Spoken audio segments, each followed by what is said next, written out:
now I'm gonna prepare for installing the transmission. You can see there's a bunch of stuff in the way. So I'm gonna strap this all up and out of my way. Okay, there we go.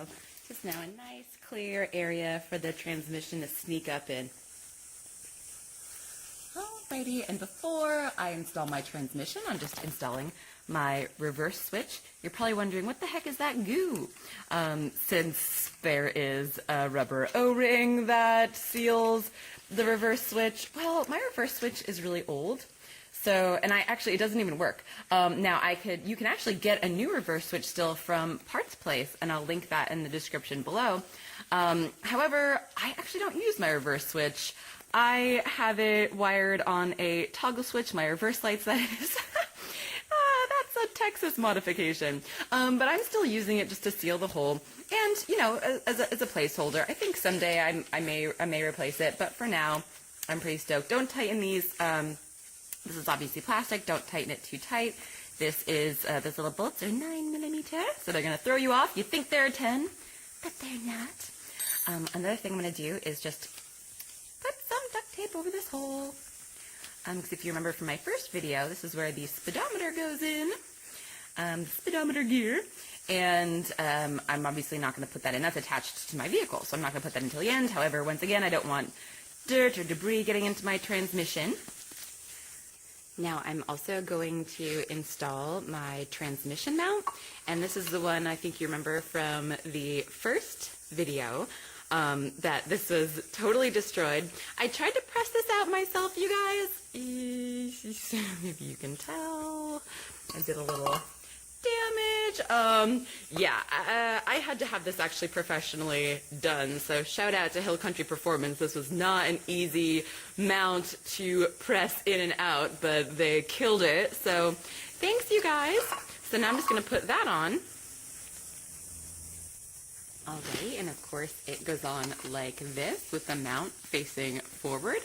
These are 17mm bolts. I'm going to tighten them now.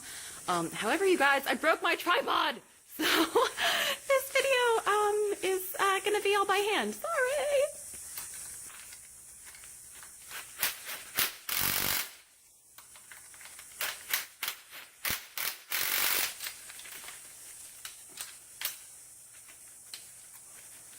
Alrighty.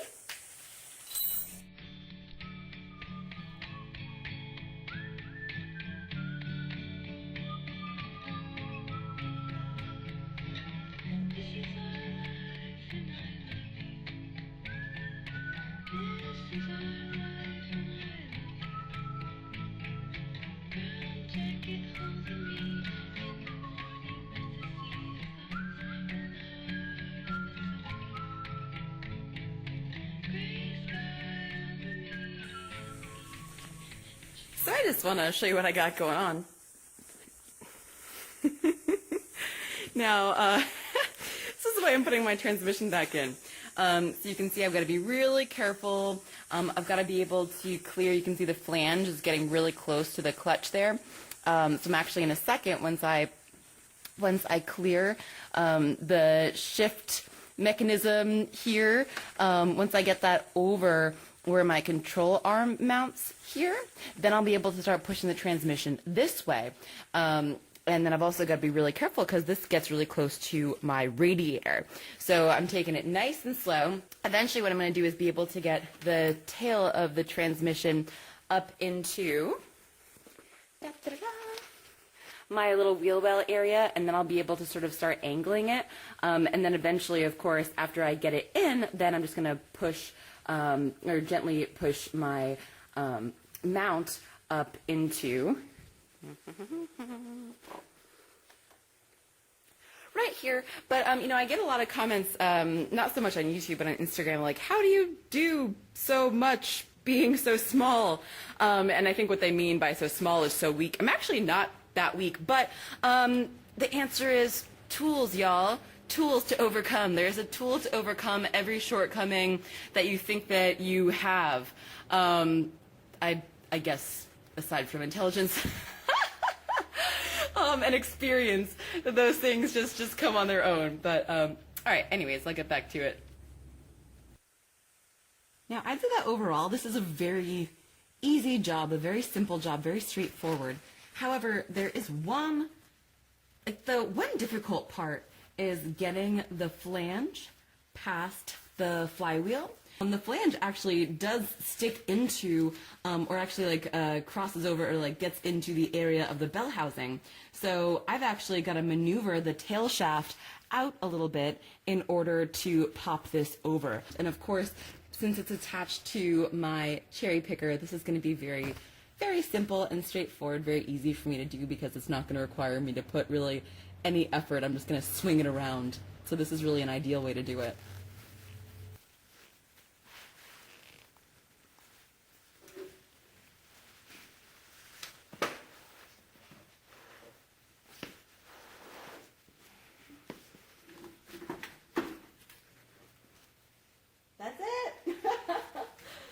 Alrighty, and once the transmission's in, so first I line up this upper motor mount and I install this bolt. And then I'll just get these upper two bolts in and threaded. I won't tighten them down super tight yet. I'll leave them somewhat loose so I can move the transmission around. Then I'll install this rear transmission mount.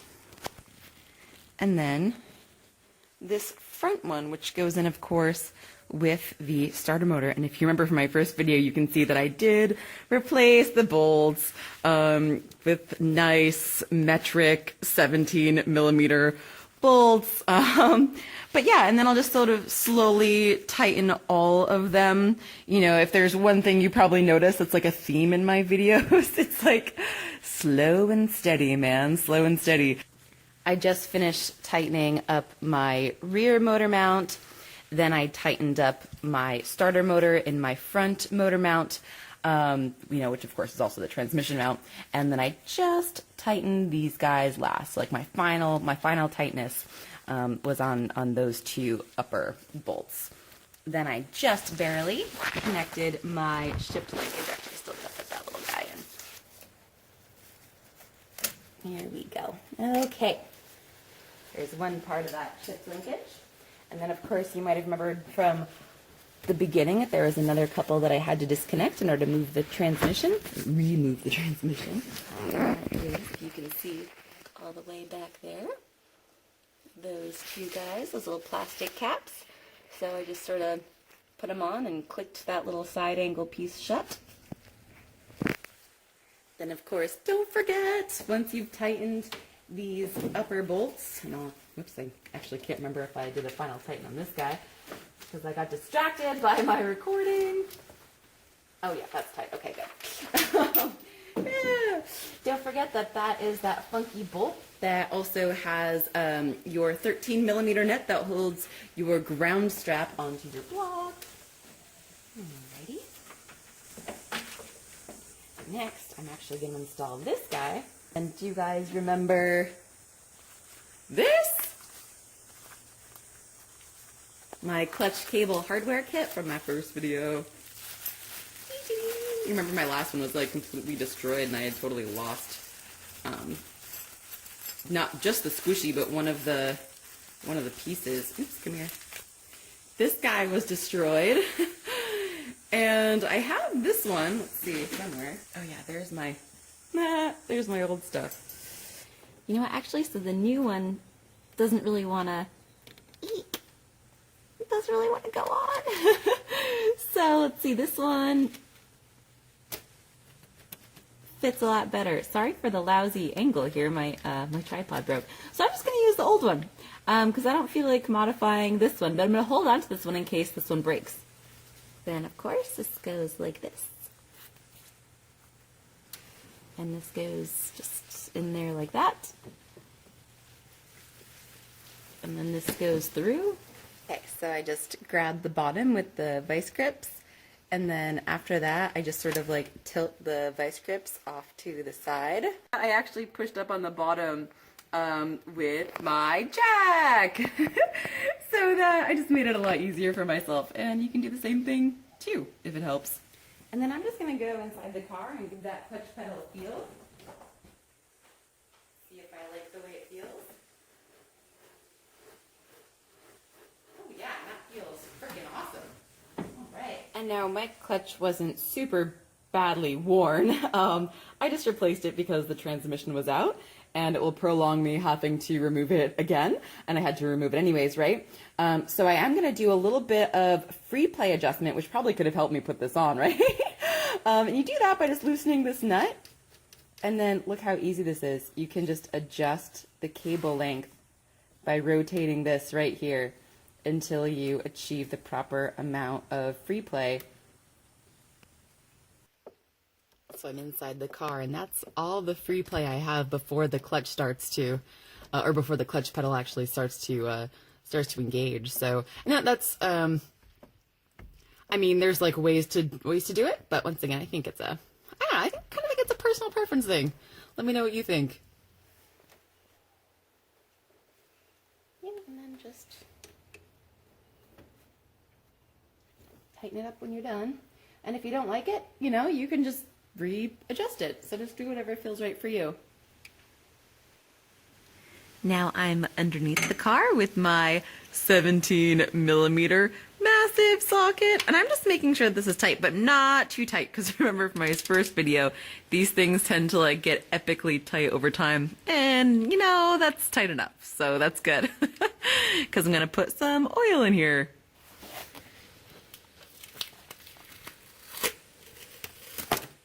Gonna remove that duct tape. And I'll just put my funnel down in there. Yes, I'm filling through the speedometer gear hole, and it takes 2 quarts of fluid. Now, you're probably thinking, wait a second, Faye. In your last video, you showed us where the fill hole is. Yeah, actually, you don't use that. You use, you just put 2 quarts in through the top. Alrighty, and I'll take that out. And then I'll put this guy in. And you've got to be really careful when you install this guy. It, like, takes a little bit of patience. Oh, there we go. Okay, so he's, well, oh geez. This is such a bad angle. I'm sorry, you guys. There we go. And then here's the little bolt that I saved, my 11mm bolt. You think it's a 10, but it's not. Do not tighten this too tight, you guys. Tighten it just enough. And no more. Here we go, my 11. As soon as it feels like it's stopping, like, man, feels like I'm like finger tight motorsportsing that, but and that's really, that's you don't want to make it too tight. Now I'm going to install my axles, and I'm doing so with these new bolts. I just got a kit from Parts Place. I mean, you can get them from anywhere, of course. I just like to get them from Parts Place because I know that they're right. Or you can match them up. And look, this time instead of getting the triple square, I got the 6-point. Why? Just because, I don't know. Because I always have 6-point stuff on me, and I don't always have triple square stuff on me, I guess. So if it loosens, but it's not going to loosen this time, because I'm going to make sure that there's no axle grease in the flanges, or anywhere near the threads, and I'm going to use Loctite. I'm going to use red Loctite when I install these. I'm going to torque them to specification, which is really, really, really, really, really freaking tight. And I'm not going to make the same mistake I made last time, which, I guess wasn't really my mistake, but still, yeah. I actually pulled the bad one all the way out, because I had more than just this bad axle to replace on that side. So anyways, this one's out and the other one's still in the car, but it's easier for me to show you on this one what I'm going to do. Oh, my nose ring is crooked. That's always a little awkward. There we go. Okay. That smells funny. Alrighty. Anyways, so I already cleaned out a little bit of this grease, but I'm going to clean out a little bit more. Grab a rag here. So basically, I'll just take the CV axle, and I just kind of like you would do to sort of like rebuild it, although I'm not gonna pop the balls out. I just sort of like move it down and around to just sort of like get out all the nasty grease that's been on the outside. This is the one that fell out. So are you gonna have to do this? Probably not, but I'm always just like, well, if it's out, might as well give it a little bit of freshen up. So I'm gonna do that a little bit. Just kind of like wiggle it around, get all the old nasty stuff out. And also what I'm going to do, which is even more important than cleaning the old grease out of here to put new grease in, is that I'm going to clean out my bolt holes extremely, extremely well. Because I don't want any grease getting onto my new bolts, and then like maybe that might like make them come a little loose or make it easier for them to like work their way out again. I just don't want that to happen again. Oh my god, I only want to do this once and never again. And now I've already done this quite a bit, so you can see like it's pretty empty. Then I'm going to put in this new CV joint grease. Now if you, oh my god, look how sweaty I am. I'm glowing. Now if you get like a new CV joint, it's going to come with a little grease pack. It's like hard to just like buy that. In fact, I had to go to a couple stores in order to like actually find CV joint grease. You can put, I'm sure you can put like, well, I'm not sure because I bought this, but probably you can put like any grease in there. Maybe you can put wheel bearing grease. I mean, at least the guy at Napa was really adamant that I could put anything in there. And why are you stressing out about the CV joint grease? I don't know, because if the right stuff exists, why not use the right stuff, right? And it wasn't that much more expensive at all. So I'm just going to, oh yeah, and it looks exactly like, yes, the other stuff was like funky colors. This is like the same stuff that's in there. So I'm just going to sort of push it down and squeeze it around in there. And just make sure that I get it all the way into every single one of those holes. And you know, you don't need like a ton, but just sort of keep in mind, like, I don't know if you've ever bought a new CV joint, like how much grease is normally in there. I'm just gonna like sort of wiggle it around, sort of force it down in there. So then the trick is going to be, of course, properly lubricating this guy, making this guy nice and happy, and then also making sure that when you install it, that you don't get all of this all over, of course, the flange and those mounting, the holes for mounting the bolts in. So this is going to be a little bit of a, oh, that feels, gosh, see with the new grease, it even just like feels better and it just wants to move better. So this is a good thing to do. And you know, this is, you know, kind of a little bit of an unnecessary step, but for me, since this was like stretched, like I was dragging this down the highway. Oh, it was a great time.